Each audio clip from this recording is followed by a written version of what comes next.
Isso é o Baiana System, outra revolução parida pela Bahia Profunda no Carnaval. No domingo, Baiana System e convidados arrastaram e embalaram multidões em Salvador. Na formação habitual, Russo Passapusso, Roberto Barreto, Seco Bass e o artista visual Felipe Cartacho. Também músicos Junix 11, Maestro Bira Marques, Ícaro Sá e João Meirelles. Vocal, Cláudia Manzo. Convidado, como tantas vezes, Benegão. Ilued Luna, DJ Branco, Dino Santiago e Vandal. Na conexão do circuito Angola, Lisboa, Londres, Berlim com Salvador, Calaf e Palanga. Eles conseguiram transformar em energia e alegria o que, sem junção e organização da química das multidões, poderia ser, como já vimos tantas vezes, violência em estado bruto. O Baiana System expõe as agressões imobiliárias que há anos vêm corrompendo, mutilando Salvador. Cidade desde sempre butim para os que Gilberto Gil definiu assim há dias. Era essa questão, né? A infração à lei, infringir a lei, quer dizer, impondo uma coisa que não pode. Que não pode. Primeiro isso. Depois, do ponto de vista da sanidade, do bem-estar, do conforto, enfim, da melhor situação para as pessoas estarem, terem suas moradias e etc, etc. Um lugar onde vão entupir tudo, não é? Você tem a tentação ao esmorecimento. Você é tentado a dizer, deixa para lá, porque tem sido sempre assim. Essas elites, enfim, são ineducáveis, elas não aprendem nunca, e etc. Mas, na verdade, não é assim. Elas acabam sendo levadas a aprender um pouco mais, e a esperança continua, a luta continua. É adágio. A cada geração, Sinhozinhos e seus clãs fazem fortuna devorando nacos da cidade, derrubando história, memória e agora erguendo aberrações. Torres se espalhando, cortinas de concreto emparedando a cidade, tomando como privilégio particular a luz, a brisa, a visão do mar. De um lado, a bela Baía de Todos os Santos. Nas outras pontas da cidade, cerco ao desfrute do mar aberto, camburiuzando-se a secular, histórica, primeira capital do Brasil, com prédios que farão sombras nas praias e dunas sendo aterradas. Eduardo Pedreira é o CEO da OR. OR é a antiga Odebrecht, que se viu obrigada a mudar de nome depois de cantada em prosa e verso por corrupção, em companhia de OAS e tantas outras. O CEO da OR anuncia 2 prédios à beira da areia, na Praia do Buracão, no bairro do Rio Vermelho. Querem derrubar casas propositadamente deterioradas para erguer 16 e 15 andares, diante do mar, com sombra na praia. São apenas 2 torres e não 3, concede o CEO. Numa entrevista de paletó, mas sem gravata, porque assim se apresenta um CEO descolado, o magnânimo homem OR diz: prédios, mas com 40 metros de distância entre um e outro. Que lindo, né? Como o CEO e a OR são generosos, pensam no bem comum. Mas e a sombra na praia? Imbuído do papel de senhor do sol e dos ventos, o CEO decreta: sombra só no inverno. O que, palavras dele, divino CEO, não impediria a balneabilidade. Foi para o jornal Correio da Bahia que o CEO concedeu tais informações. Correio, o jornal da família do ex-prefeito ACM Neto, que fez o atual prefeito de Salvador e candidato à reeleição, Bruno Reis. Com maioria na Câmara, a legislação vai sendo sempre adequada aos interesses privados, inclusive os próprios. Há pouco desafetaram 44 áreas, incluídas áreas verdes da cidade. Isso depois de gestões na prefeitura que geraram um significativo apelido: a Cimentinho. ACM Neto, o ex-prefeito, ora enfiado em projetos privados vários. Um deles em área de proteção permanente num braço do Corredor da Vitória, a Avenida 7 de Setembro, na sua porção mais luxuosa e dita nobre.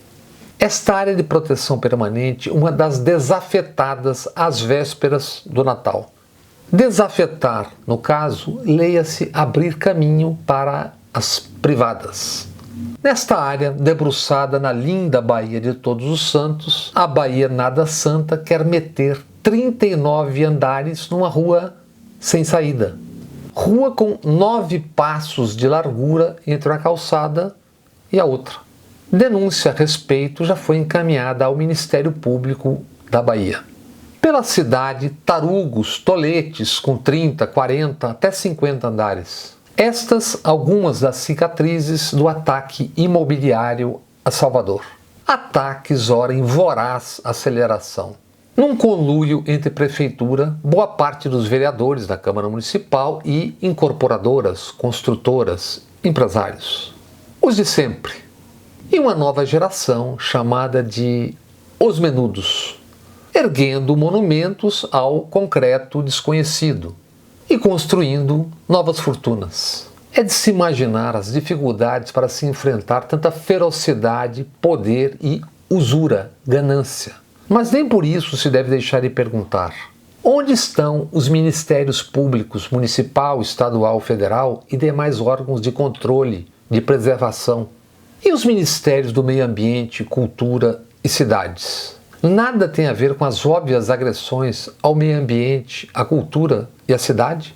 Não só em Salvador, Bahia, Brasil afora, de Belém a Porto Alegre. Quais as funções de um ministério chamado de das cidades? Controlar, impedir violações e ilegalidades nas cidades não são parte das suas funções? De quem seriam então? E não foi o Calheiro, então ministro da Cultura de Temer, quem travou aquele prédio do Gedel, o Lavi? Trolha, à época, projetada para 31 andares, e que, se erguida naquela dimensão, levaria sombra à praia do Porto da Barra. Se estas não são funções, mudem. Mudem, ao menos, o nome de tantos ministérios. Ministérios, todos eles, públicos. Prefeitos, vereadores, governantes vorazes. Baiana System e Russo Passapulso cantam já há anos. Tire as construções da minha praia, não consigo respirar. Especulação imobiliária. Subiu o prédio, eu ouço vaia. Luz do sol é minha amiga. Luz da lua é minha instiga. Me diga você, me diga, o que é que cura a tua ferida? Me diga você, me diga. Lucro é para bater, papá. Máquina de louco é para bater, papá. Você, para mim, é lucro, é para bater, papá.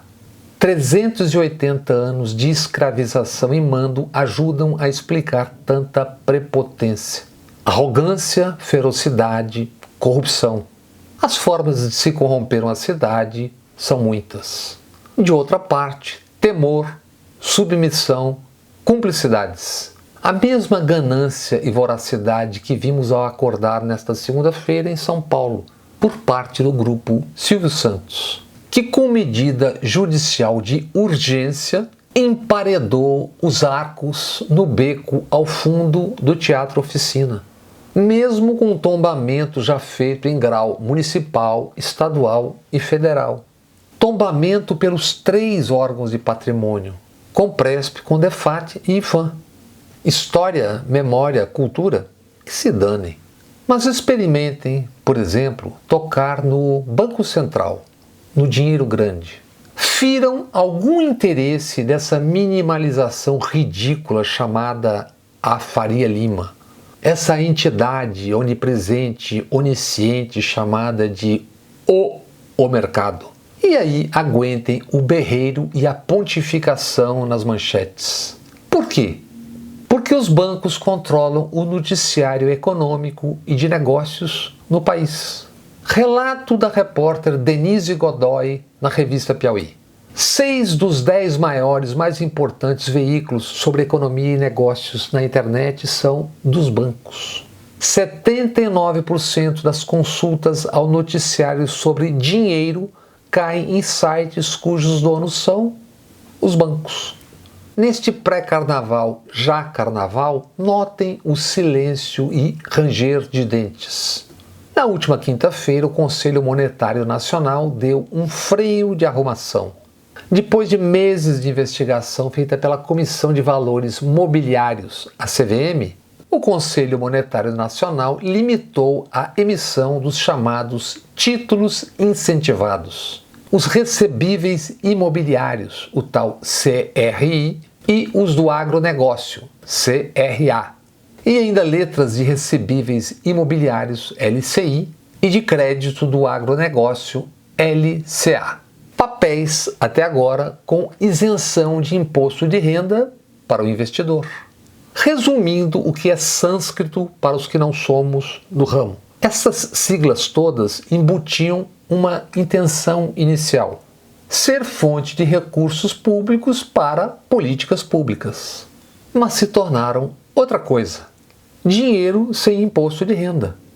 Multiplicável, fácil, especialmente para quem já tem dinheiro. O de sempre.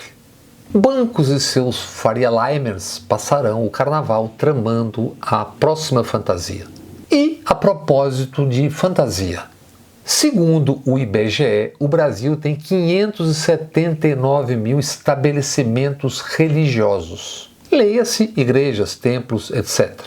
Isso é mais do que a soma de todas as 264 mil escolas e os 247 mil hospitais e assemelhados espalhados pelo país. Fé, religião são direitos individuais, constitucionais, é inalienável, nós sabemos. Mas reflitamos, mais de 500 mil de igrejas, templos não pagam imposto. E para muito aquém de Deus, pense numa mala. Faia. Num Valdomiro que vendia feijão para a cura da Covid a R$1.000 e tantos e tantas.